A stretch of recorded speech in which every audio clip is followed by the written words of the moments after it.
பெண்கள், பெண் குழந்தைகள், ஆண் குழந்தைகள் பாதுகாப்பு நம் ஆட்சியில் நம்பர் 1 இருக்கும்.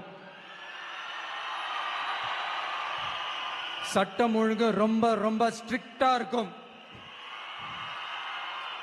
அரசு பள்ளிக்கூடங்களும் கல்லூரிகளும் முதல் தரமா இருக்கும்.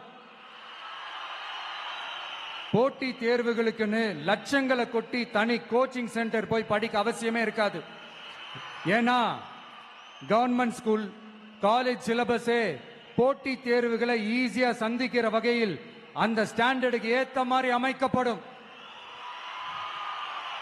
உயர்நிலை பள்ளி பாடத்திட்டங்களிலேயே அடிப்படை அரசியல் சாசன சட்டம் சேர்க்கப்படும்.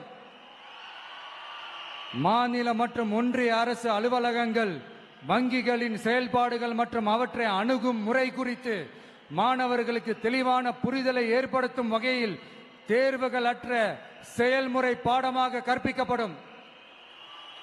இந்தியா முழுக்க உள்ள ஒன்றிய அரசு சார்ந்த கல்வி நிலையங்கள் மற்றும் அதன் சேர்க்கை அட்மிஷன் குறித்து புரிதலும் தெளிவும் மாணவர்களுக்கு உருவாக்கப்படும். அனைத்து அரசு பள்ளிகளிலும் பெண் குழந்தைகளுக்கு சுத்தமான, சுகாதாரமான மற்றும் தரமான கதவுகள் பொருத்தப்பட்ட ரெஸ்ட் ரூம்கள் அமைப்பது உறுதி செய்யப்படும்.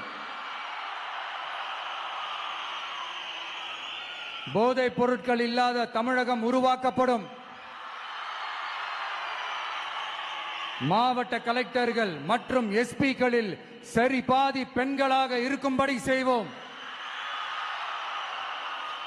மலை கிராமங்களில் அரசு ஆரம்ப சுகாதார நிலையங்கள் பிரசவம் பார்க்கும் வசதியுடன் அமைக்கப்படும்.